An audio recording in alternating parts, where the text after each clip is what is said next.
bom, se eu esqueço o celular em casa hoje, dói o meu estômago de nervoso. Então, assim, cara, aquilo ali faz parte do meu corpo.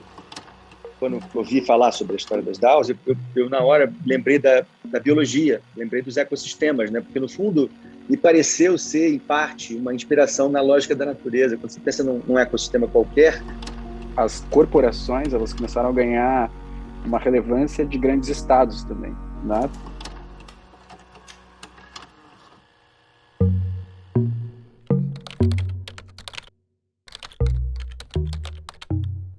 Fala, turma! Então, iniciando a terceira temporada do Asterisco, agora aqui nas entrevistas, a gente já teve um episódio do Design Feeling. Essa temporada a gente vai explorar o encontro do mundo físico com o mundo virtual, essas realidades todas se integrando numa única realidade. Vamos falar sobre metaverso, vamos falar sobre realidade expandida, realidade aumentada, e o mundo físico, o momento do encontro, né? A festa da carne, a dimensão tátil. E quando a gente pensou numa pessoa para entrevistar, para fazermos essa primeira entrevista, foi difícil pensar num outro nome, senão o de Roberto Martini. Martini é um amigo de longa data, um pioneiro no mundo da tecnologia, da comunicação, do marketing, do branding, um cara que esteve sempre à frente, explorando as possibilidades que estavam por vir. Hoje ele é o CEO de um grande grupo de comunicação, que é a Flag, que atua no Brasil, nos Estados Unidos. Ele, inclusive, estava em Nova York, até tem lá uns gapzinhos de sync da voz dele com a imagem, tem a ver com isso. E ele tem uma visão muito, muito potente e tem muitas horas de voo sobre essas reflexões. Foi curioso, porque o papo, que a princípio seria focado em tecnologia, acabou indo muito para um lugar que fala da essência do humano, que tem uma dimensão mais quase filosófica sobre os desafios e oportunidades que a gente tem pela frente. O papo foi muito bom, eu fico sempre com a cabeça a mil quando encontro o Martini, e espero que vocês curtam. Aproveitem aí. Abraço! Fala, Martini! Olha, Fred. Prazer, cara. Que prazer, Bruno, estar aqui com prazer você. Prazer meu. Valeu o convite aí. Ótimo, que bom, cara. Que bom que deu certo.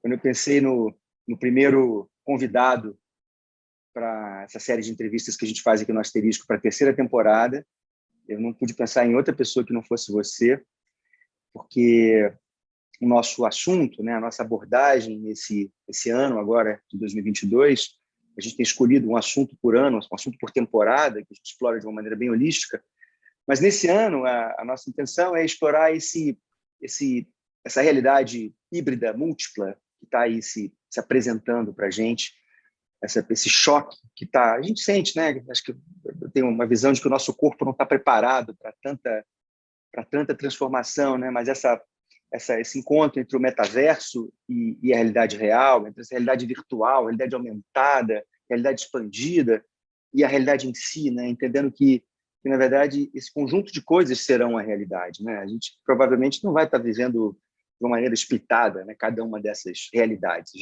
A nossa realidade está se transformando, né? E a gente tem feito reflexões, assim, e é o que a gente vai explorar esse ano, muito tentando entender um pouco qual seria o caminho desejável para essa história, né? Porque eu não acredito que exista um caminho pré-definido, né? A gente está aí muito assustados com as coisas que têm acontecido, quando a gente pensa em tecnologia, quando a gente pensa em inteligência artificial, os riscos todos, privacidade, todas essas variáveis tão relevantes na nossa vida hoje, mas eu não acredito que exista um caminho pré-definido. Acho que tem muito potencial para que encrencas e para que problemas e desafios aconteçam e surjam em grande escala, mas, obviamente, que a tecnologia e todo esse conjunto de novas siglas, de novos nomes, de novas oportunidades, são incrivelmente poderosas para incrementar a nossa existência, né? Então, acho que cabe a nós desenharmos esse futuro de alguma maneira e fazermos escolhas daqui para frente que possam criar um cenário positivo e não um cenário distópico, né? Essa coisa que a ficção científica tanto tem reforçado, né? Sempre com cenários e circunstâncias, né, distópicas, e a gente contra as máquinas e as máquinas contra a gente acuados depois de um cataclisma nuclear. E é claro que isso tudo está no horizonte, mas depende da gente. E você é um cara que está, desde que eu te conheço, a gente já se conhece há muitos anos, né, está sempre refletindo sobre o futuro, e mais do que isso, né, eu acho que você está sempre atuando sobre essa construção, né, está atuando em nome da construção de um futuro, no seu trabalho, né, na Flag, nas empresas todas que hoje você lidera. Então, eu queria primeiro te fazer essa primeira provocação sobre a tua perspectiva, os teus sentimentos em relação a esse futuro, a essa realidade híbrida que a gente está aí em vias de... Em vias, não, a gente já vem experimentando, né? Quando a gente está jogando videogame, a gente já está no metaverso, mas seja como for, né? Nesses próximos passos, né? Como é que você está enxergando essa perspectiva? Bom, primeiro, de novo, aí, valeu pelo convite, Fred. É bom estar aqui, é bom conversar contigo sempre, hein? Mas vamos lá. Enfim, realmente eu opero um pouco nesse espaço aí já faz bastante tempo. Eu comecei a trabalhar com 15 anos já com internet diretamente, né? E quando a gente fala metaverso, especificamente, minha primeira experiência com Second Life foi antes dos anos 2000 ainda, né, cara? Então, imagina, já senti, né? Já tocar, eu acho que eu senti isso com a internet, senti isso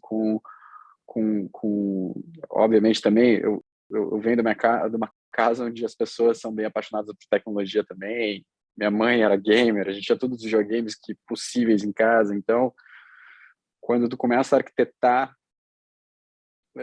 não, e cruzar todos esses movimentos, tu começa a sentir assim, nossa, esse mundo vai ser muito doido, né? Porque, de fato, quando a gente está começando a interagir, e agora com mais acesso, com mais possibilidades, diferente do que acontecia lá no início dos anos 2000, ou no início da internet comercial, mas agora com mais tecnologia, com mais conectividade, com mais velocidade, quando começa de fato a interagir com tecnologias mais imersivas, começa a perceber de fato as transformações que vão ocorrer, né?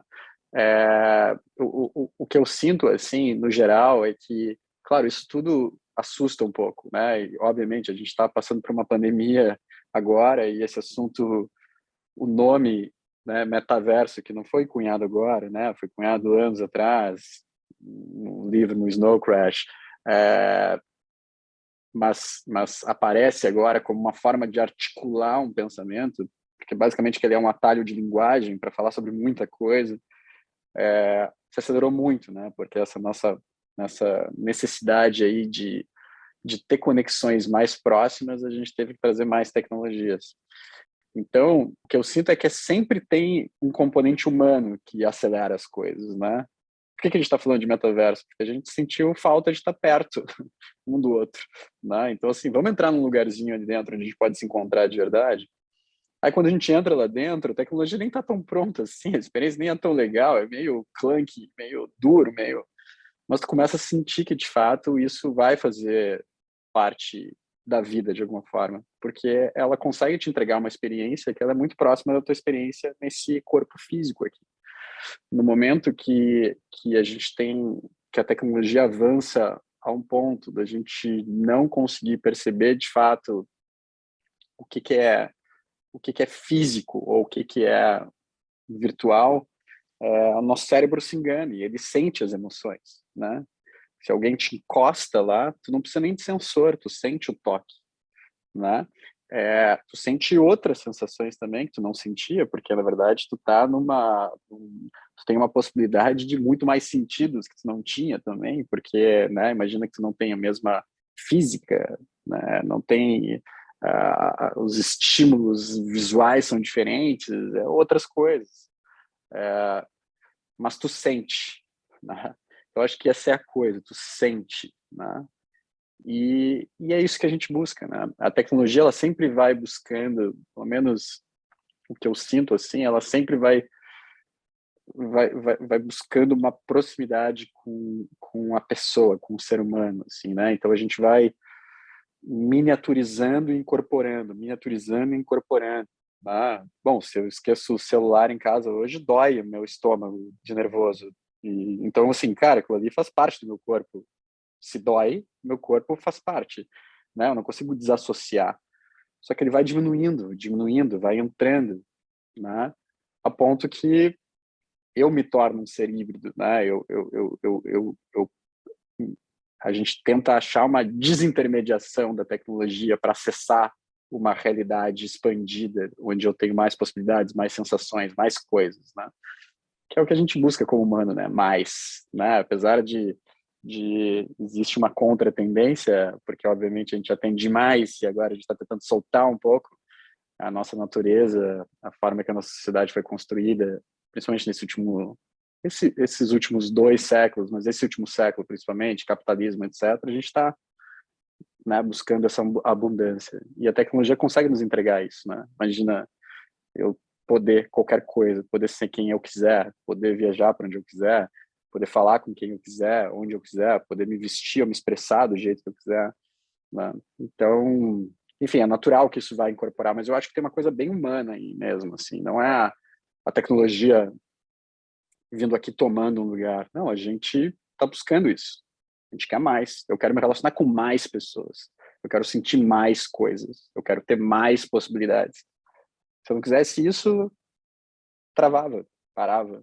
Não teria porquê, entendeu?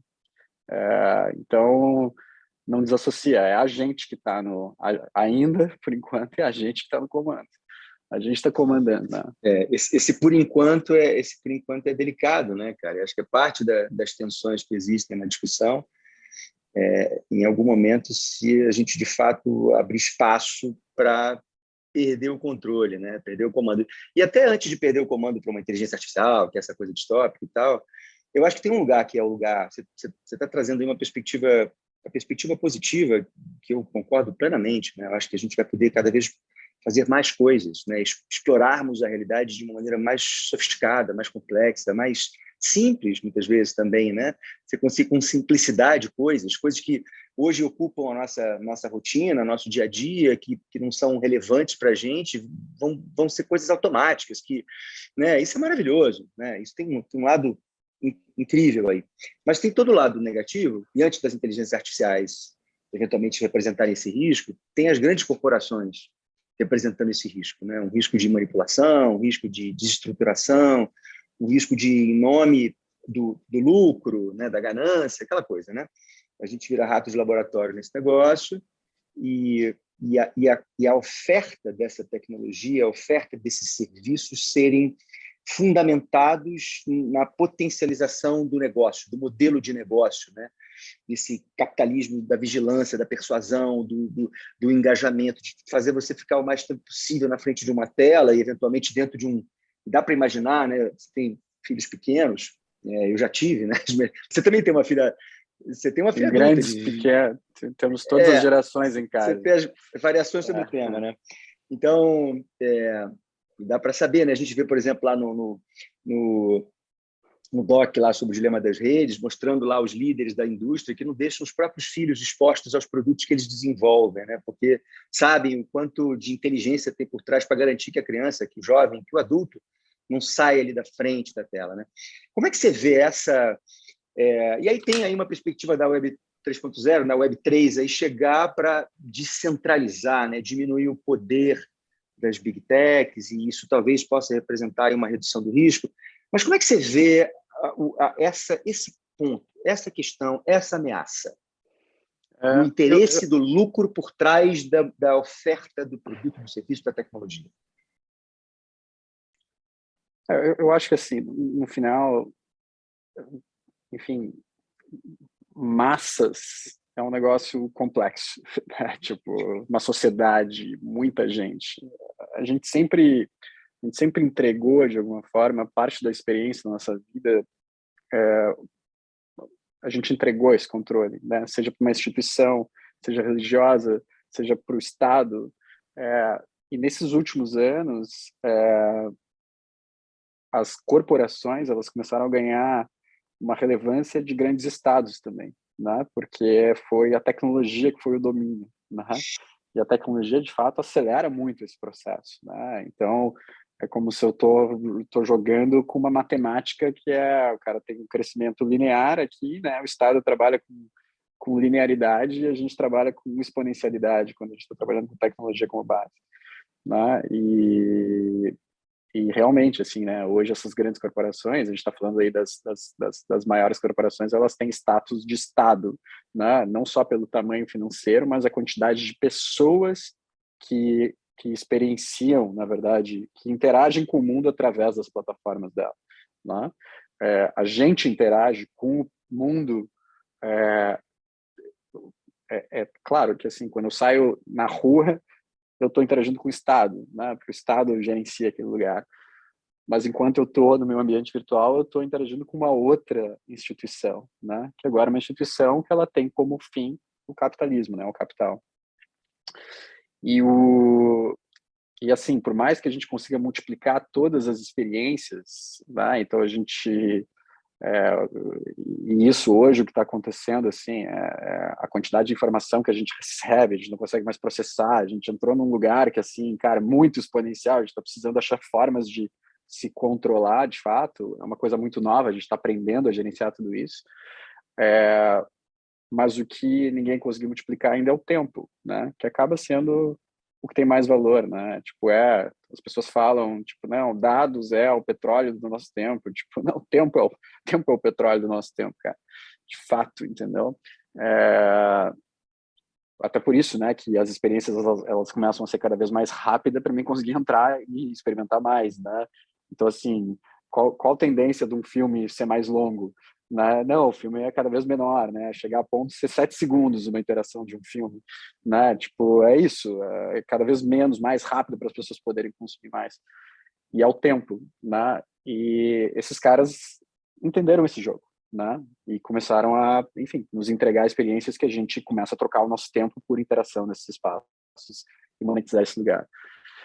Só que assim, eu acho que quando a gente entra na perspectiva do tipo o perigo desse lugar, eu acho que a gente ainda, claro, é muita manipulação, né? Porque sim, tem interesse comercial e a gente construiu esse sistema.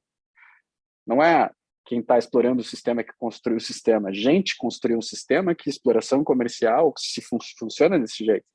A gente identifica um potencial público para comprar um serviço ou produto que a gente cria, a gente vende e a gente pesquisa e a gente cria produtos para conseguir persuadir essas pessoas a utilizarem mais ou menos, enfim. Então não tem a ver exatamente com as empresas de tecnologia. Tem a ver com o sistema. É sistêmico esse problema. Só que chegou agora num lugar que é exponencial, a gente chegou nesse espaço exponencial. E aí agora a gente está aprendendo, porque a gente vai ter que jogar com algumas questões, né? A gente vai ter que jogar sim com os estados se sofisticando para conseguirem regular, só que os estados não têm a velocidade para conseguir se sofisticar, tempo de conseguir regular, então a gente está tendo que começar a criar organizações independentes para conseguir ajudar o Estado e criar pressão pública em cima das grandes corporações para conseguir duelar com o Estado. Só que isso tudo está acontecendo agora. Não acontecia. Há 10 anos atrás, isso não era uma questão. É muito rápido. E a gente sabe como o Estado se move. E a gente, enfim, a gente acaba se movendo pelas leis no geral, né? O impacto sistêmico acaba se dando muito através disso, né? Das organizações com o Estado. Então, acho que é muito, muito novo, mas a questão é anterior. A gente criou um sistema, as pessoas só estão jogando o jogo e estão jogando no jogo, que foi determinado pelas regras. Numa perspectiva, estão jogando muito bem. Claro que tem outras perspectivas éticas e outras questões que, assim, enfim, é para isso. A gente tem que regular, a gente tem que influenciar, a gente tem que cuidar, a gente tem que estar em cima. E essas leis existem, só que o Estado não consegue executar mais. É muito grande, o tamanho dessas empresas são tamanhos de Estado. E como é que lida com isso? Como é que um Estado que é menor regula uma empresa que é maior? Ele não tem mais poder, não tem mais. Né? Eu acho que o poder até se... E aí, quando tu fala de Web3, assim, eu acho que o grande movimento do futuro, assim, eu não acho que essa primeira onda de Web3 vai, de fato, descentralizar o poder, né? Até porque, assim, as maiores organizações que já estão investindo em Web3 são as grandes organizações. Então, quando tu vê as empresas novas, quem está por trás é os mesmos financiadores também, tal. Então, enfim, tem muito dinheiro no mercado, qualquer coisa nova que aparece, os caras entram, e é isso. Mas a filosofia da gestão descentralizada, que eu acho que é o mais interessante, assim, que a gente começa a pensar e começa a empoderar, que é do tipo assim, sim, a gente tem os nossos problemas, vamos começar a agir, Vamos começar a construir as soluções para resolver os nossos próprios problemas, ao invés de terceirizar a solução para o Estado ou terceirizar essa solução para uma corporação. Vamos se juntar aqui e criar uma forma sustentável de gerir isso nesse espaço, porque é isso que a Web3 faz, na verdade, de fato. Ela cria trust para relações, que é uma coisa que a internet fez a gente perder, né? Porque fez a gente perder, não, né? No passado era muito sobre confiança as coisas, né? Então, olho no teu olho, beleza, apertou a mão, foi, né? Depois, claro, a gente tem outros mecanismos legais para estabelecer a confiança entre as pessoas. Quando entra a internet, esse tipo de relação que a gente tem, é muito fácil de criar relações muito superficiais com muito pouco trust. Pouco trust é distrust. Até a própria questão de fake news e etc., que assim, sim, tem agentes que espalham coisas falsas intencionalmente, mas a gente todo dia espalha coisa falsa não intencionalmente, porque as informações não têm mais trust. A gente recebe, acha que a gente não tem tempo para passar pelo pensamento crítico mais, porque eu processava 5 informações, agora eu tenho que processar 500 por dia.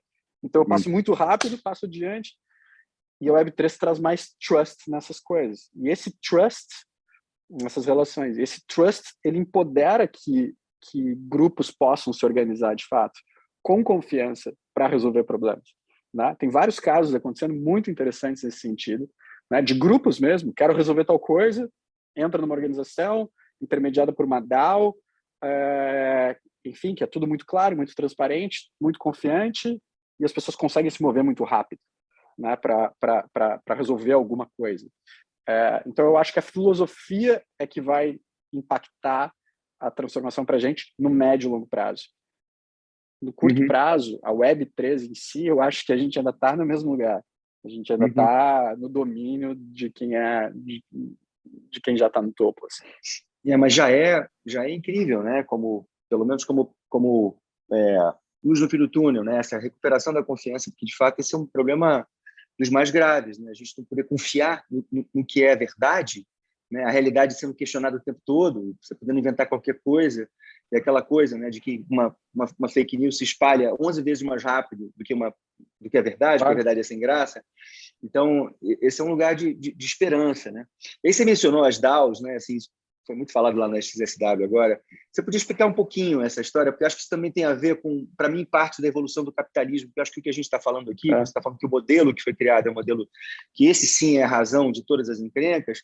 Eu acho que parte do desafio que a gente tem quando pensa o futuro é pensar na evolução do próprio capitalismo, né? É entender para onde o capitalismo vai, né? E aí a DAO me parece ser um modelo interessante. Fala um pouquinho para a gente disso. Eu acho só assim, eu acho que não é o capitalismo exatamente que é a razão das encrencas. Eu acho que é aquilo, os modelos eles nascem, eles precisam evoluir, a gente tem que atualizar, né? A gente é sobre a jornada, né? Não é sobre a coisa em si, não tem uma solução que vai resolver. Não existe, né? É um processo. É sobre a gente indo fazendo tweaks. Né? Quando eu sinto que a gente entra, quando a gente tem mais tecnologia, o que acontece de fato gera mais a tecnologia, porque assim, o que a gente precisa como humano é resolver os nossos desafios como humanidade de forma mais eficiente. A gente fica buscando isso o tempo inteiro. Isso quer dizer progresso, né? E o progresso a gente consegue né? A gente tenta buscar no progresso resolver os problemas que são eminentes com mais velocidade, né? E para a gente resolver com mais velocidade, a gente precisa de duas coisas, né? Um é mais processar os problemas mais rápido, né?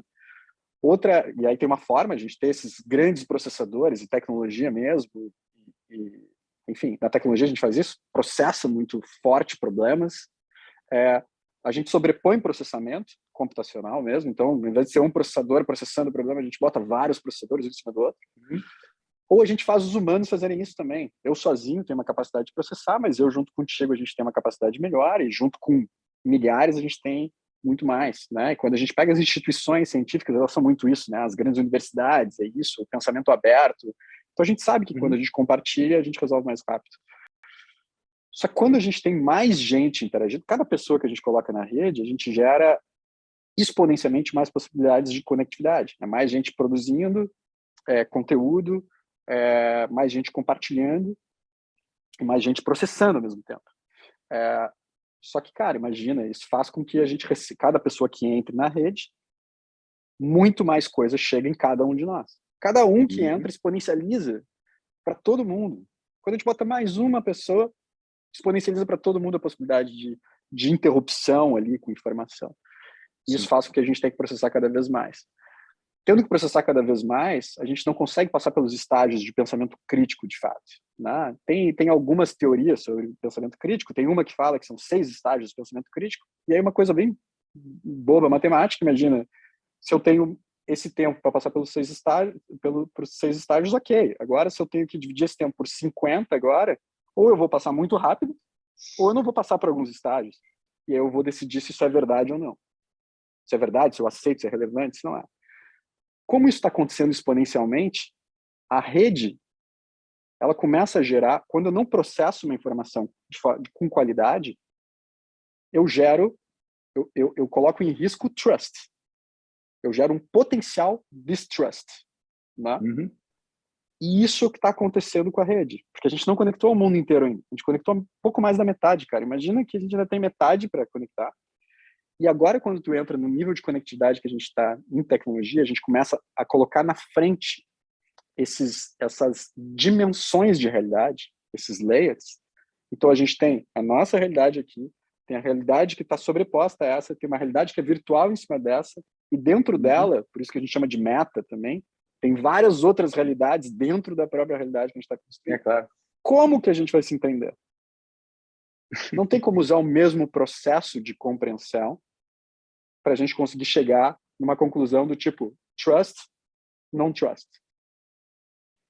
Essa web nova, ou na verdade o que a gente chama de, o que a essência disso é tipo blockchain, né? Que basicamente é um grande cartório que a gente troca qualquer coisa, ele registra a troca, sabe de quem veio, sabe para quem foi.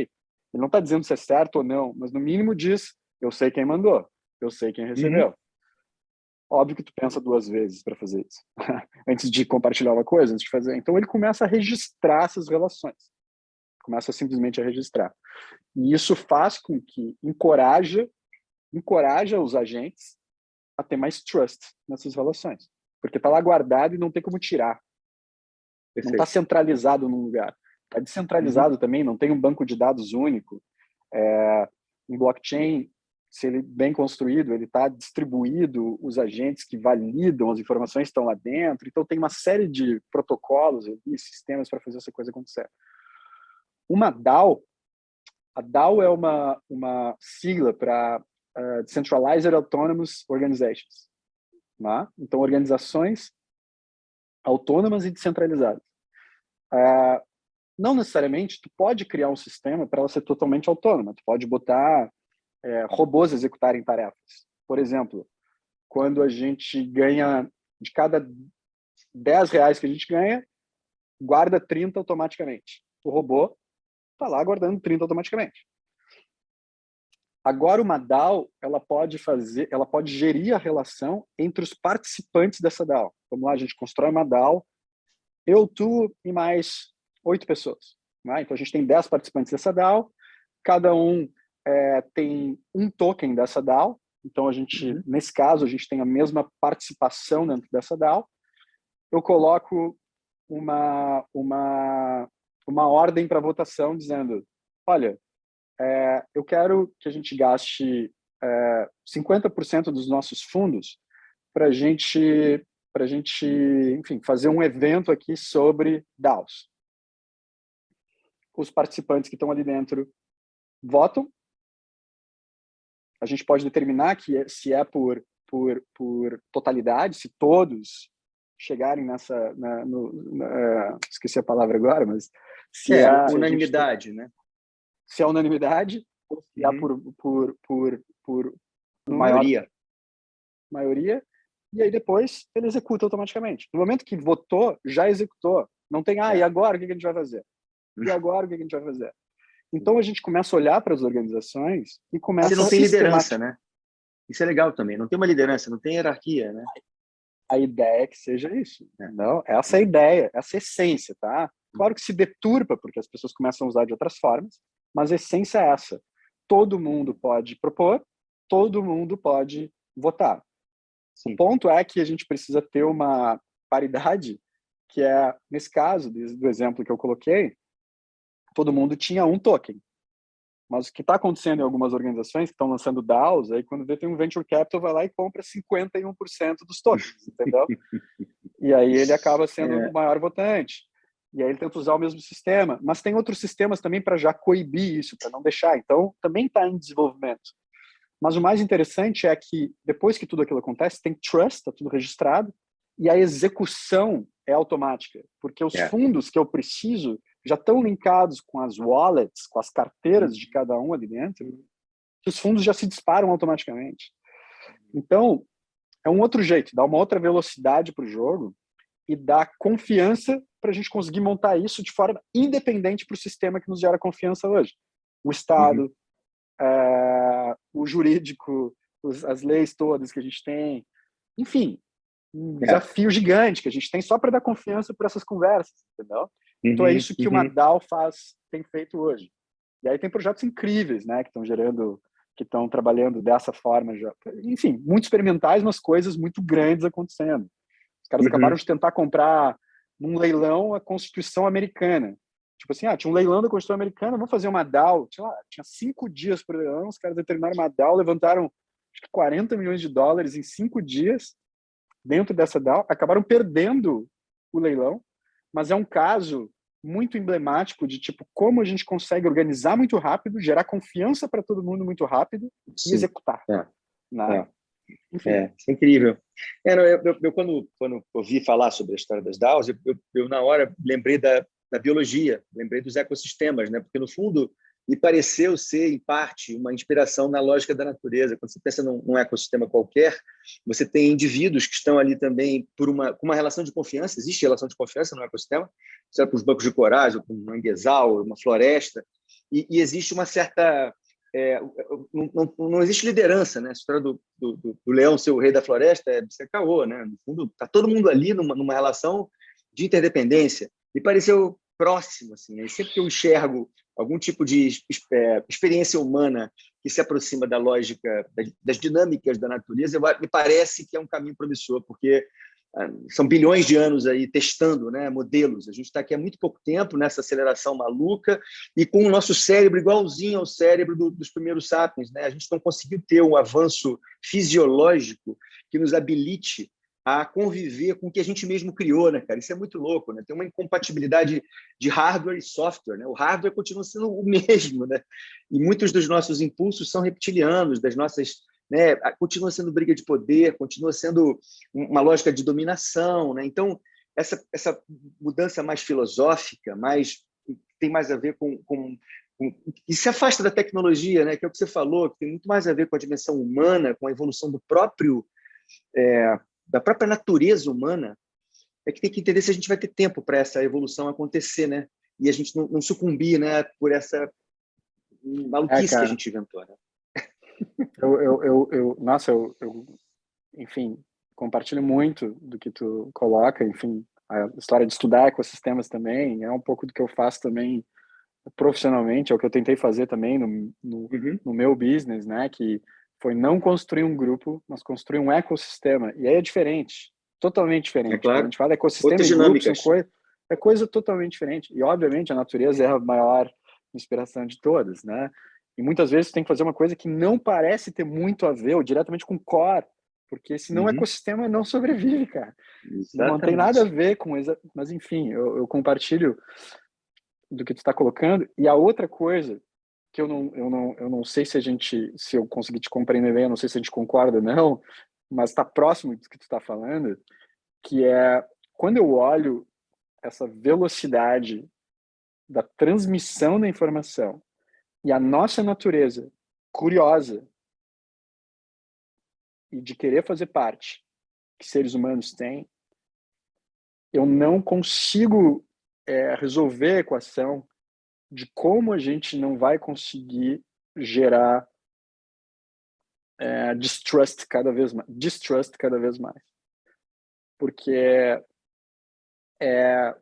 aquilo, a máquina, nos últimos anos, o poder de processamento dela, tipo, milhares de vezes, entendeu? A gente não.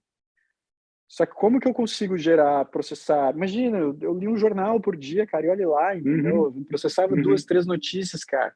Depois eu tô processando 50, agora eu tô processando 500. Todo dia a gente sabe, todo mundo sabe o que está acontecendo e querendo ainda ter uma perspectiva e um ponto de vista e tal. Como, entendeu? Eu não vou ser leviano nesse espaço. Então, eu acho que o que nos trouxe até aqui não é o que vai nos levar por um caminho que ele é, enfim, mais próspero em relação à tipo harmonia mesmo da sociedade, né? Com os valores que a gente crê, com valores básicos que a gente precisa ter para conviver em sociedade.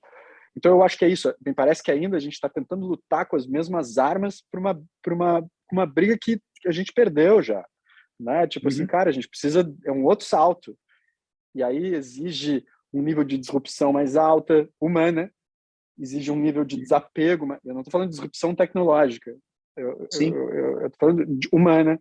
Existe um outro nível de desapego que a gente tem que ter com algumas questões para conseguir focar em outras.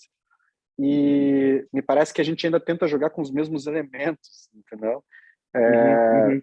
Parece, porque é óbvio, a gente tá... E é normal. Eu não estou dizendo que eu também sei o que fazer. Eu não sei, eu também tô nesse barco também junto, né? Mas me parece que é essa confusão que a gente está sentindo, assim, sabe? E é mesmo, quando tu olha a linha ali dessas mudanças, da disrupção e dessas grandes transformações, tem um momento ali que ele é caótico mesmo, que ninguém entende nada, sabe? Eu acho que a gente está um pouco nesse lugar, assim, a gente está vivendo esse efeito do caos, né? E alguns transcendem, né? Alguns conseguem começar a arquitetar e transcendem, né? Mas eu acho que é isso. Não, assim, você sabe que isso tem a ver com o próprio processo evolutivo na natureza, né? A natureza, no processo evolutivo de qualquer espécie, ele só é desencadeado a partir do desconforto e a partir da você não estar adaptado, né? Essa palavra existe, né? Inadaptabilidade. Porque quando você está adaptado, você está na zona de conforto, a natureza não quer saber de mudança, porque ela quer economizar energia. Então, no fundo, a gente está diante de um mega desafio evolutivo como espécie. A gente está no desconforto do que precede uma transformação mais profunda, né?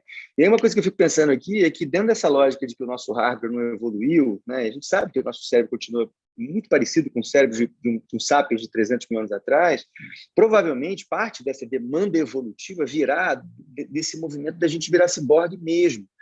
Como a gente não tem tempo, como a gente nós somos ambiciosos, somos curiosos demais para esperarmos o tempo biológico da evolução do nosso hardware, a gente vai começar a incrementar, como a gente já faz, né? Quando eu tenho um celular no meu bolso, eu já incrementei o meu hardware, né? Mas eu vou começar a botar isso para dentro, o que você falou, né? E aí talvez isso ajude a compensar a inércia da evolução biológica, nos dando capacidade de processar um pouco melhor a realidade através desses recursos extras, né? Exteriores, que a gente bota para dentro. Não sei. Não, total. Não, essa é uma conversa boa, assim, porque eu tenho uma dificuldade da palavra artificial, assim. Não, eu também, total. Tipo Tudo assim, é natural, né? Como que o cara... Isso é mágica, isso é outra coisa, entendeu? Esse cara conseguiu...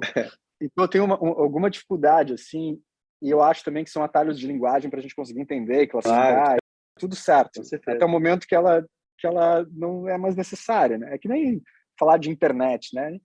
Não se fala. Eletricidade, entendeu? Não é mais uma palavra, né? Isso faz parte, praticamente. Sim. Mas o artificial eu tenho um pouco de dificuldade. E aí sim, talvez seja, né? Quando a gente entra para esse lugar da artificialidade, ou que a gente fala da máquina, ou o que é biológico, e o que é artificial, talvez essa seja realmente o nosso caminho da adaptação, né? E isso não necessariamente não é natural. Não, claro que não. Esse é o próprio recurso que a natureza está usando para nosso próprio processo evolutivo. E tudo que a gente inventa, somos um bicho natural. É natural também, assim como a casa do João de Barro, que ele faz com barro, a gente faz um foguete. São só diferenças de competências. Esse artificial é a própria natureza atuando sobre a matéria, porque também tudo que a gente produz a gente tira da terra, né? E a gente reconfigurou a natureza, metabolizou com a mágica que a gente faz. Toda tecnologia, né? Tem uma frase maravilhosa do Alvin Toffler, que ele diz que toda natureza, toda tecnologia, em algum momento, é indistinguível da mágica, né? Toda nova tecnologia, porque é mágico o que a gente está fazendo aqui agora, né? Mas é isso, é a própria natureza atuando e criando uma circunstância que nos permite evoluir, né? Isso não significa que a gente não esteja correndo riscos seríssimos, né? Porque Não, tá. o processo evolutivo Porque é arriscado, né? Sempre foi.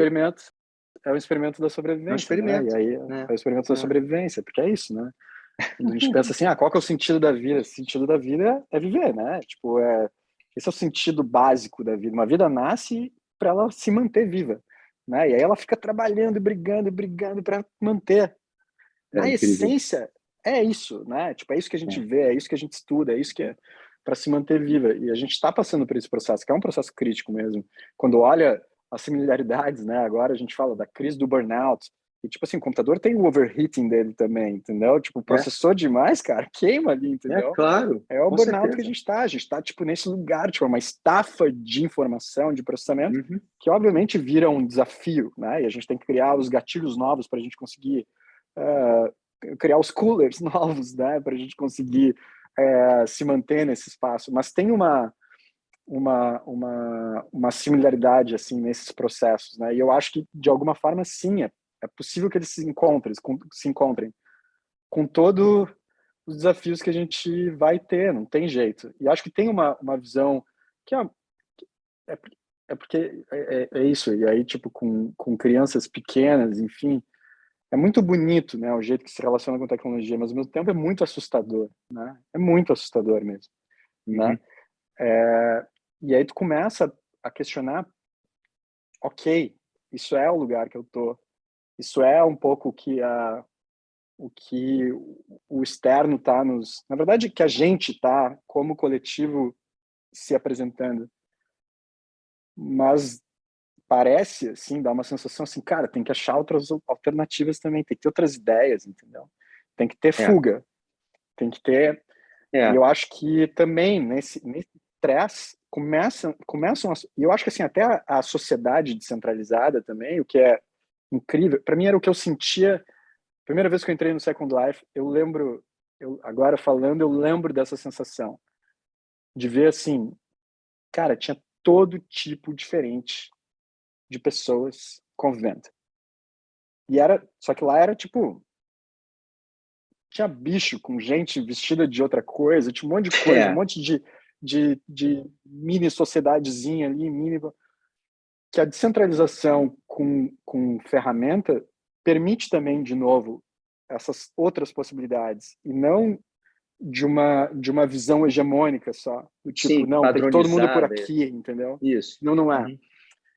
E eu acho que isso vai começar a aparecer mais e mais, né? Claro que a gente está aqui Uhum. num grande centro, né? Tu tá aí no Rio, eu tô por aqui, agora aqui nos Estados Unidos, e é tipo assim, a energia é muito alta, né? A gente está no espaço de frequência energética mais alta, né? Então, Sim. assim, pô, o tempo também passa mais rápido pra gente, porque o estímulo é muito maior, então, né? Roda muito Uhum. mais. Mas eu sinto, assim, que tem que tudo isso, essas crises geram, e agora com mais ferramentas, geram mais possibilidades de visões alternativas acontecerem e não virar só uma visão hegemônica. A Uhum. questão é como elas vão dialogar. Porque no É. momento que alguém consegue processar muito mais e alguém abriu mão do processamento, entra esse lugar, entendeu? A gente já quando a gente começa a sentir, dá um pouco de medo, né? Quando alguém tem um poder versus alguém que não tem, né? Uhum. O que Uhum. aconteceu quando o fogo aparece, entendeu? O que acontece, né? Alguém domina, né? É. E briga por aquilo e vai atrás. Então, assim, como que a gente vai conseguir dialogar como sociedade, numa sociedade mais fragmentada, com visões diferentes, tentando viver em sociedade? Porque eu acho que os estados se quebram. Eu não acredito que um estado consiga se manter uma visão única por não na minha geração, não na próxima, mas assim, no longo. Porque não faz Sim, claro. sentido, de fato, entendeu? Não É. faz, né? No processo evolutivo, né? De capacidade de responder ao contexto, né? O contexto está pedindo outras coisas, né? É interessante porque também sou uma perspectiva de evolução, quando a gente está falando aqui de centralização da Web3, né? E da ideia de aumentar a diversidade, isso é uma coisa que a natureza sempre persegue. Porque quanto mais diversidade você tem, mais resiliente fica o ambiente, mais Mais pronto chance. para qualquer coisa que aconteça, tem alguém que vai operar, vai se dar bem, vai ter a solução, sabe? Então, talvez a Claro. própria a descentralização seja parte do processo evolutivo da própria natureza, ou seja, a gente, enquanto bicho, está entendendo que, descentralizando, a gente aumenta a chance, aumenta a nossa resiliência enquanto espécie. Né? Pode ser parte do processo possa eventualmente ter a ver com esse impulso evolutivo primordial, assim, né? Talvez ancestral. Mas, cara, nosso papo vai ser infinito, mas eu quero te perguntar algumas coisas específicas, assim, que são coisas que eu quero te ouvir a respeito. Uma delas é essa sobre você tendo teus filhos pequenos lá, o quanto que você vai expor os teus filhos, por exemplo, para subir em árvores, para levá-los para a natureza, esse contraponto, né? E até lembrando, né, de todos os papos que a gente já teve sobre a tua infância, lembra da gente falando sobre telejogo, eu jogava telejogo também, Atari, né, essa coisa, você sempre foi um cara ligado à tecnologia, mas o quanto você subiu em árvore, estou usando isso aqui como um clichê do contato com a natureza, e como é que você enxerga nessa evolução que a gente está imaginando aí, dessa realidade múltipla, o espaço que a gente... Como é que a gente vai conciliar isso, né? A gente está agora há poucos dias aí do Carnaval, da festa da carne, né? A Tati fez aí a identidade nova do Carnaval, por acreditar que isso tem, especialmente nesse momento, depois de tanto tempo de reclusão, as pessoas estão precisando do contato físico, contato tátil, né? Físico, da serendipity, né? Do que acontece quando você esbarra com alguém. Isso tem um valor, né, inquestionável. Como é que você vê o balanço desses dois mundos, o mundo digital, virtual, com o que ele oferece, e o mundo físico, esse dispositivo que a realidade em si concreta representa, que é um dispositivo também, né? Que levou bilhões de anos para existir. Eu estava andando na praia outro dia, sentindo o vento do mar, ouvindo o barulho da onda, tipo a lua cheia nascendo de um lado, o sol se pondo do outro. Cara, esse aqui é o dispositivo mais incrível que já foi desenvolvido, né? Em termos de realidade. Vai ser muito difícil para o metaverso competir com isso. Só que não, né? Só que eu estava super privilegiado ali, podendo ver aquilo tudo, mas quando você está no meio de uma favela, aí jogador número 1, né, o cara está dentro de um container, ele entra naquele oasis e ali ele é um dragão, ele é quem ele quiser. Né? Como é que você vê isso? Como é que você vai fazer com os teus filhos? Enfim, eu acho, agora só lembrei de uma imagem também, tu falou da praia agora, eu lembro, esses tempos eu estava fazendo um projeto que precisava de um nome, assim, do projeto, e eu lembrei de uma cena do meu filho correndo na praia, só correndo na praia, sem motivo algum. Sei lá, acho que ele correu, tipo, 1 quilômetro e pouco, sem nenhuma razão. Só saiu correndo, eu saí correndo atrás, a gente foi correndo. E ele é pequeno, ele tá com 5 anos, acho que ele fez isso com 3 anos e meio, 4 anos, sei lá. E eu lembrei disso, né, que só criança corre sem motivo, né, cara? Só porque tá na vibe, entendeu? O impulso. Só, cara. Cachorro, talvez, né? Mas não. Cachorro também. Mas crianças humanos, com cachorro correm mais ainda. nesse momento, nos humanos, nesse momento criança, né? E que era tão lindo, né? Porque tava sentindo, é óbvio, ele só tava sentindo. Ele tem cabelo comprido, então tava também curtindo. E é isso, né? Eu acho o que a gente tenta fazer em casa. E eu tenho assim, eu tenho uma filha de 22 anos, né? Que é a Júlia, e tem o B e a Kira, né? O B tem 5 anos agora, a Kira tem 3. E o que a gente tenta fazer é entregar o máximo de experiência que a gente puder. Então, acho que, assim, natureza, sim, é uma das questões. A gente, enfim, praia a gente vai um bocado, campo a gente vai. Sempre que a gente mora em São Paulo, assim, nossa base é em São Paulo. É num apartamento, enfim, um apartamento que tem um espaço verde, que é legal. Eles, enfim, também estão em escolas que têm espaços verdes também, mas não é o suficiente para viver mesmo, para brincar, para sentir, né? Então a gente passou bastante tempo até na pandemia, passou bastante tempo na praia, passou bastante tempo no campo também, deu para eles se sentirem mais, mas o que a gente pensa muito assim é a experiência, de levar eles para todos os lugares que a gente puder. Então, agora a gente também deu uma travada em viagem, mas tenta fazer, né? Tipo, o máximo que dá. Então a gente pensa assim que é meio a experiência, como a gente faz o desenho de uma experiência de vida que exponha muitas situações diferentes, a muitos contextos diferentes, é o máximo que a gente consiga. É isso que a gente pensa, assim. Em relação à tecnologia, assim, com os pequenos agora, sim, eles amam, né? Tipo assim, cara, tá num iPad, num telefone, é uma coisa assim, suga, né? A gente tem os momentos que a gente deixa, então são poucos momentos. Tipo, hoje em dia é mais final de semana só que pode brincar, e tem horas específicas, mas agora entra num lugar de interesse e de estudo também, que a ferramenta é muito importante, assim. Então, assim, para o processo de aprendizagem, a ferramenta é muito importante. Claro. Então, alguns momentos durante a semana, se for para fazer os exercícios que tem que fazer, ou estudar tal coisa que quer estudar, ou enfim, a gente deixa, né? Mas a gente tenta menos por enquanto, porque a gente só vai perder esse jogo. O menos que a gente consegue é menos que amanhã sempre. Amanhã sempre vai ser mais do que o dia anterior, entendeu? Porque suga. E também eu fico pensando às vezes, né, que é isso, né? Eu falo para ele não usar e aí fico sentado na frente do computador trabalhando, né? Fico o dia inteiro na frente de uma tela também. Então tem Olha o esse exemplo. lugar, né, que é tipo assim, essa é a nossa sociedade. A sociedade que a gente está vivendo hoje é uma sociedade intermediada por tecnologia, de alguma forma. E a gente a gente não tá sabendo agir ainda. Porque é uma ferramenta de muita potência, se usada do jeito certo mesmo, né? O ponto é que a gente não sabe os efeitos de verdade, né? Então, assim, a gente não tem informação suficiente para saber o efeito. A gente não pode... claro, a gente já tem os nossos desafios, os nossos problemas, a gente entende de alguns, mas muitos a gente não consegue entender, mas a gente não tem tempo suficiente para entender os malefícios e os benefícios de verdade de tudo isso. É muito novo, a gente é a primeira geração que de fato tem computador em casa e tem esses devices na mão, e sabe? Então não dá para saber. Mas assim, um exemplo, cara, é muito duro, entendeu? Porque tu não pode, peraí que eu vou trabalhar. Sento na frente do notebook e começo a trabalhar, entendeu? Na frente de uma tela. Tipo assim, por que eu não posso, né? Claro. E ele não tá querendo fazer. E assim, muitas vezes assim, pô, tô aqui querendo me divertir, fazer minhas paradas, tô aprendendo, tô brincando. Mas parece errado. A gente sente que é errado, entendeu? Mas essas coisas, redes sociais, claro, são muito pequenos, né? Então nem tem nada, né? Não tem nenhuma Ainda. socialização aí dentro. Mas vamos chegar lá. Não tem jeito, né? Vão chegar, claro. Mas é isso, é o que a gente tenta, é o máximo de experiência possível, assim, né? Mas é um desafio, Agora, cara.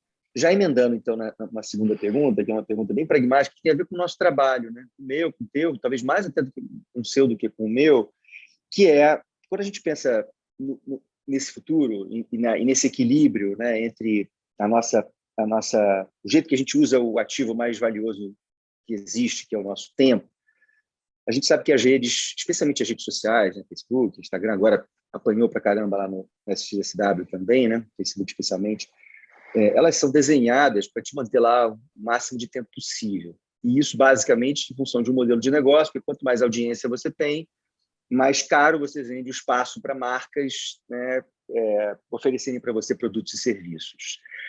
E aí eu te pergunto, primeiro, espaço, e aí tem até uma coisa na Web3 que existe já uma tendência, uma perspectiva de que a publicidade não será o modelo de negócio da história, e sim a história do ativo digital como uma nova maneira de monetizar, né, a relação com a rede de um modo geral. Mas tem essa outra história, né? Assim, se a gente entende que parte dessa doença, entre aspas, vamos chamar assim, porque eu acho que dá para dizer, né? Até porque a gente está vendo uma série de doenças e síndromes que advêm dessa ode ao modelo perfeito, as pessoas fazendo cirurgias plásticas para ficarem iguais aos filtros que elas conseguem usar no Instagram, no TikTok, etc. Ou seja, existe um transbordamento do que é saudável, inquestionável, né? O dilema das redes lá traz um monte de exemplos concretos disso, de novo, né, citando o exemplo, é uma coisa fresca, né, que saiu aí, que as pessoas que vieram de dentro da indústria. Como é que você enxerga a evolução disso? E o papel, porque assim, as marcas, a gente trabalha com marcas direto, né, o tempo todo, nós dois, né, nossas organizações. E a gente entende que essas marcas têm muita coisa boa para oferecer para o mundo, também tem muita coisa ruim para oferecer para o mundo. A gente tenta de dentro para fora ajudar a transformá-las. A gente fala desse lugar do protagonismo de marca, de entender que as marcas têm um poder tão gigantesco, inclusive as marcas de tecnologia, que elas precisam ajudar a construir esse futuro desejável, até não por bom mocismo, mas para que elas possam garantir a sua própria relevância, né, enquanto organizações, etc. Mas dentro de um possível modelo onde você está descentralizando, por exemplo, tirando o poder dessas grandes organizações, aonde elas vão ter menos controle sobre os espaços, aonde, eventualmente, os novos modelos de negócio deixam de ser a publicidade em si, que é parte do problema. Quando você está usando de graça o serviço, você é o produto, seus dados são é quase como se nós fôssemos uma fonte de extração de recurso, né? A gente já extraiu da Terra por tanto tempo, né? Os recursos agora, as maiores organizações do planeta extraem do humano o principal recurso. Essa é a verdade, né? Nós somos o que é monetizado, né? Como é que você vê a participação das marcas nesse futuro? E como é que você hoje lida? Porque eu lido todo dia, tá? Quando eu estou trabalhando para a Coca-Cola, eu acredito em sustentabilidade, estou botando mais garrafa PET no mundo, eu sei que eu preciso ajudar a Coca-Cola a tentar resolver esse problema, desinventar o lixo, né? Enfim, né, quando eu estou com a Natura lá, 20 e tantos anos, eu tento participar desse processo, mas eu continuo ajudando a botar mais produto no mundo. E você continua ajudando a fazer com que as marcas sejam mais precisas na maneira de seduzir, de engajar as pessoas para que elas fiquem mais tempo ali, para que elas eventualmente recebam a melhor recomendação possível de produto. Como é que você vê isso? Como é que você lida no seu dia a dia, você, pessoalmente, Martini, como é que você vê a sua organização e a comunicação, a publicidade evoluindo para uma próxima onda, né, se possível, mais saudável, mais equilibrada? Bom, é uma boa pergunta aí, porque eu acho que... Bom, primeiro que assim, faz alguns anos, acho que vai fazer 3 anos que eu saí total da operação, assim, não estou mais no dia a dia com as marcas, então assim, eu não estou fresco nessa tua resposta, numa perspectiva muito prática, né? Então hoje eu estou mais gerenciando a holding mesmo, e enfim, mas que tem empresas de publicidade lá dentro, mas tem empresas de arte, tem galeria de arte, tem empresa de transformação digital, tem outros bichos que não são necessariamente, não estão ligados necessariamente a esse círculo, né? Que é da construção de relevância, para mim construir consideração do consumidor para converter para um produto que eu estou vendendo. Que esse é o círculo base aí que a gente faz na comunicação. Quando eu olho, assim, para mim, eu acho também que a pergunta volta, ela vai muito para trás mesmo, né? Que é, primeiro que assim, cara, sempre foi assim. A gente só tem tecnologia, mas sempre foi assim. Quando a gente entra numa faculdade de comunicação e a gente tem aula de persuasão, é um negócio que parece muito errado, né? E é isso, entendeu? A gente tem aula de propaganda, de persuasão. A gente tá lá ter aula de comportamento humano. Para quê? Para influenciar consumo, né? Que é a base da arquitetura da sociedade moderna, né? Então, a gente trabalha, a gente recebe algum recurso, a gente gasta esse recurso para botar de novo na sociedade e a gente vai fazendo essa roda girar. E é isso. Agora, a tecnologia, ela, ao mesmo tempo, deu muito poder para quem tem acesso, mas também deu muito poder, cara, para quem não tinha nenhum. Eu lembro as discussões de Facebook, toda essa questão meta, e é muito difícil essa questão, tá? Porque tem várias questões ali que são muito duras. Mas experimenta, beleza, a gente não quer mais esses caras. Experimenta desligar o WhatsApp no Brasil para ver o que acontece, entendeu? Com um monte de pipoqueiro, com um monte de negócio pequeno, de um monte de... É muito doido, entendeu? Porque são dilemas, são paradoxos. Eu acho que dilemas é pouco, entendeu? São paradoxos, tá? Mas porque a gente construiu esse sistema. Não tem a ver com alguém que construiu. Esse sistema está construído, ele é assim. Para o teu negócio sobreviver, ele precisa do quê? Ele precisa engajar algumas pessoas que entendem o valor do teu trabalho. Você comercializar esse teu trabalho, precisa entregar. Tem outras discussões que elas são: o teu negócio é nocivo ou não para a sociedade? Primeiro que o que é nocivo também, agora a gente está discutindo, isso é ser nocivo, o papel de uma empresa na sociedade é uma coisa nova. Antes o papel de uma empresa era gerar valor para os seus donos, shareholders. Não tinha muito a ver com a sociedade. Ele extraía recursos das pessoas, recursos da natureza e gerava valor.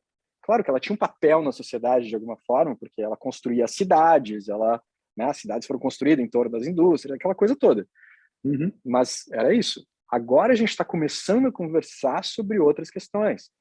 As discussões que a gente já fez muito, né? Organizações conscientes, o movimento que Yunus fez, negócios sociais, Sistema B. A gente está começando a rearquitetar para a gente conseguir ter um outro papel das organizações que se conectem mais com o propósito das pessoas, porque a gente, cara... Então eu acho que é uma coisa muito sistêmica, assim. Só que ela vai mudar de verdade quando a consciência humana muda, não é quando as ferramentas mudam. As ferramentas influenciam, beleza, mas as ferramentas nascem por causa nossa, entendeu? Porque a gente quer, a gente que inventa, né? Uhum. Então é meio que, para mim, colocar a carroça na frente dos bois, entendeu? Eu tô lá reclamando daquele negócio tal, e aí quando eu viro para casa eu faço a mesma coisa. Eu sinto muito isso o tempo inteiro. Claro que chega no nível de poder que influencia, é nocivo demais. A galera chega, não, tem que quebrar esse negócio, porque não pode ter tanto poder, porque está influenciando não sei o quê. Está trazendo tecnologia que está muito perigosa, não está testada, está X, está Y. Mas quando eu olho o papel das marcas e empresas, enfim, a minha visão utópica é essa mesmo. Assim. Cara, uma empresa ela tem que existir se ela tem que existir, entendeu? Se ela não tem razão para existir, ela não deve existir. Antes a gente inventava uma empresa porque a gente tinha razão, era fazer dinheiro. Cara, não tem mais essa, pelo menos assim, eu não sinto mais, assim, eu tenho, nessa minha conexão direta com várias coisas acontecendo ao mesmo tempo, com as pessoas escutando e às vezes suportando muita gente muito jovem, eu não vejo mais isso se sustentar, entendeu? Vai nascer porque eu acredito que aquilo faz sentido para mim, para o meu entorno, para a sociedade como um todo. E aí eu acho que a gente já fez alguns movimentos que eles são sistêmicos no tempo, só que eles são difíceis de serem executados no presente. Assim, é difícil tu ver acontecer. Mas, sem dúvida, as grandes empresas estão muito influenciadas por essa nova onda das organizações que fazem sentido. A discussão que foi muito grande de propósito, que teve, claro, inflou, virou meio um buzzword aí nos últimos 15 anos também, mas de alguma forma mudou um monte de coisa também. E Yunus aparecendo, trazendo um monte de ferramentas, singularities da vida, um monte de gente, negócios conscientes também. Foda. Isso influenciou, e eu acho que a gente influenciou. Agora é cuidar, cara. Cuidar para não ficar repetindo o que a gente fazia. É só cuidar para não atrapalhar a onda que está indo para um lado, entendeu? E aí eu acho que é onde a gente tem que se policiar quando entra um governo muito maluco, quando coisas que fazem muito sentido estão rolando. É aí que a gente tem que travar. Eu acho que as outras coisas a gente tem que suportar, ir empurrando. Eu acho que a gente achou umas coisinhas, assim, sabe? A gente achou umas linhas. Porque se for isso, o cara não vai. Tipo, uma organização consciente que vai ficar comprando pote de dados para persuadir pessoa e tu diz lá, meu propósito é ser uma organização consciente. Cara, não vai, entendeu? Não pode. Tem um negócio que a Singularity fala, e eu acho uma coisa muito forte, que é assim, não vai existir nenhum negócio se ele não tem uma comunidade. E isso para mim é muito forte, né? Porque no final, como tu falou, o recurso é a pessoa, no final do dia. Se não faz sentido para ela, não vai existir. Teu dinheiro é o teu poder, né? E aí no final assim, a galera, claro que é uma visão muito utópica também, né? Não é que não vai existir, mas é uma linha de visão que tem que ter uma comunidade no entorno. Aquilo precisa fazer sentido para alguém. E as pessoas nesse tempo, elas já estão vindo com um registro que é, cara, eu preciso respeitar o todo. Quando a gente vê essas polaridades que está acontecendo agora, né? É porque é isso mesmo. Isso para mim é a prova que o jogo está virando. Porque sempre que vai virar, vai ter pressão contrária. Sempre, não existe. Isso é a natureza de novo, entendeu? Porque a crise é crítico, vai virar. O yin yang, aquele cantinho ali, cara, para girar, aquele cantinho girar a bola, sabe? Pensa assim, aquele cantinho lá girar, que tá aquele peso da bola de baixo. Tem que ter muita pressão ali, entendeu? Para girar aquele negócio. Então, assim, quando eu vejo tudo isso acontecendo, para mim é a prova. Quando eu vejo um cara falando, não, vamos construir um muro no volta do meu país para não entrar ninguém. Tipo assim, o cara entrou para um nível de loucura, entendeu? Que ele se perdeu. Ele tá tentando segurar uma coisa que não dá mais. Ele perdeu. O outro lá tira o país do continente, cara. O cara falou assim, não quero mais. Entendeu? O cara entra num nível de loucura porque perdeu o jogo. Ele sabe que ele é a contra-tendência total, entendeu? Então eu sinto que é isso, assim, tem que ir empurrando, a pressão vai ser maior, quando a pressão começa a parecer muito grande é porque na verdade está acontecendo, porque é duro mesmo. Se não fosse, é o que tu falou da natureza, se tivesse tudo bem, cara, já tá tudo na paz, tudo calmo, entendeu? quando a coisa começa a vira uma loucura, entendeu? É isso mesmo. É uma doideira. Eu que sou velejador, eu sei que existe um fenômeno chamado pré-frontal, que é exatamente quando você tem dois ventos que vêm em direções diferentes, você está lá ventando nordeste ou leste o tempo todo. Quando vem uma frente fria, o nordeste aumenta. Tem um dia, que é o dia da troca do vento, que é um pouco isso que você está falando, da mudança, né? Que é um dia em que fica invelejável, porque fica o caos, que é exatamente a mudança de direção, sabe? Talvez tenha um pouco a ver com isso. Força, né? Não, é isso, é belo, porque é belo porque é belo porque sempre força foi. da natureza. É uma força da natureza assim, manifestando. Né? Não quer dizer que vai ser fácil, e provavelmente será desconfortável, a gente talvez não escape desse desconforto, mas eu acho que existe uma expectativa, uma esperança. Eu acho que essa geração, né, as novas gerações aí, elas realmente vêm com uma certa mutação, talvez até promovida pela própria natureza, ou seja, o instinto de sobrevivência, que é um outro drive importantíssimo, ativado num nível mais alto. Né? Se a gente antes não tinha essa consciência, gerações passadas, a nossa própria e as anteriores, de que a coisa podia complicar, essas novas gerações já vêm com isso, e talvez elas consigam formar a massa crítica para mesmo dentro do desconforto que a gente mesmo criou para elas, né, consigam promover a virada do yin yang, a virada da pré-frontal, essa revolução que precisa acontecer numa direção de mais confiança, né, numa direção em que a gente possa desfrutar, né, da magia que a tecnologia oferece para a gente e fazer com que esse macaco maluco, né, que somos nós, cheguemos onde a gente pode chegar, né? Tem um pouco a ver com os planos da natureza, sei lá, colonizando o universo. Eu acho que a gente vai fazer isso. Esse é o plano da natureza, cara. Tem essa sensação, sabe? Senão a gente já está fazendo, começando, né? Eu acho que é viver. A minha sensação é assim, cara, que é viver, que é prosperar, né? Eu acho que o risco é que é foda, né? Quando a gente compartilha aí uma jornada de vida, todo mundo, e aí quando tu começa a olhar para o lado e ver tanta coisa absurda acontecendo, é difícil de tu também se equilibrar na tua própria existência, né? Muito Porque difícil. assim, né? Tipo, hoje aquilo, o privilégio é o privilegiado é o que se beneficia da ignorância, né? Porque, cara, é muito duro, né? Tu tá Muita desigualdade. tu tá alerta, é muito difícil, porque realmente te desestabiliza. E eu acho que o trabalho é mais por esse lugar, né? Que tu consiga compartilhar uma jornada que seja mais harmônica, na verdade. Porque se tá mais harmônico, cara, aí, cara, quer ir para cima, quer ir para baixo, quer ficar, tá tudo certo, entendeu? Não tem. Mas eu acho que é essa harmonia que fica muito desestabilizada com tudo isso que está rolando, né? Enfim, então acho que minha sensação é mais esse lugar. E eu acho que tem eu de fato, eu também, eu sou um otimista na perspectiva do caminho, mas eu acho que eu tenho clareza que não é fácil, é duro pra cacete. Eu acho que com tudo isso acontecendo para mim, é a prova do caminho certo, parece. Porra, mas tudo isso que tá acontecendo, porra, mas cara, parece que tá tudo errado, entendeu? Olha o governo, olha não sei o quê, olha.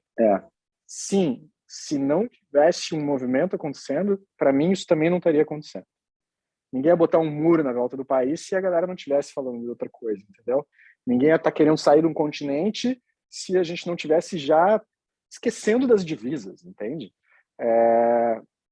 Não estaria. Então, e o que está acontecendo no Brasil é um pouco dessa loucura, né?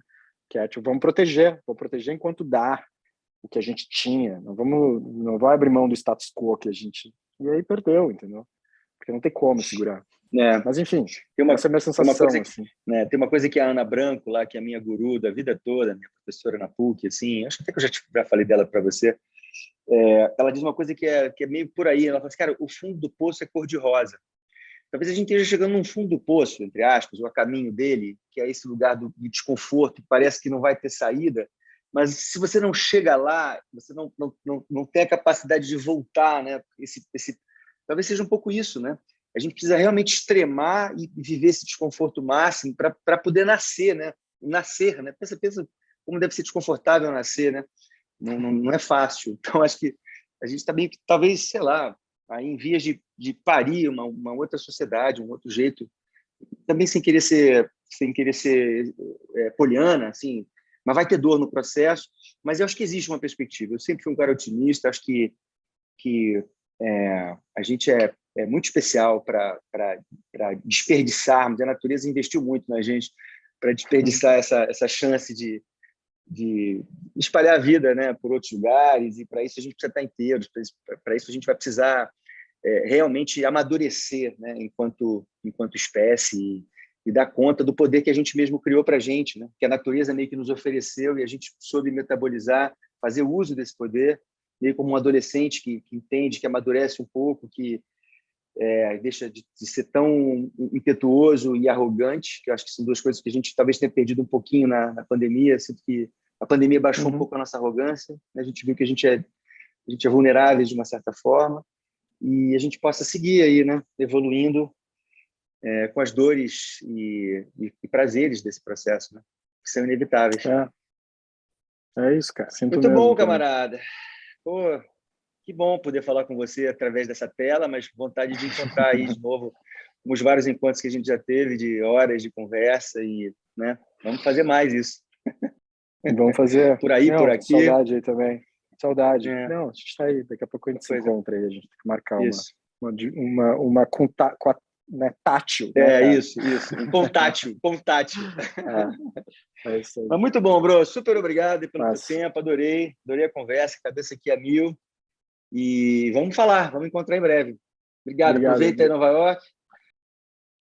Obrigado pelo convite aí. A gente se vê, cara. Valeu aí. Valeu, super abraço, cara. Valeu. Tchau.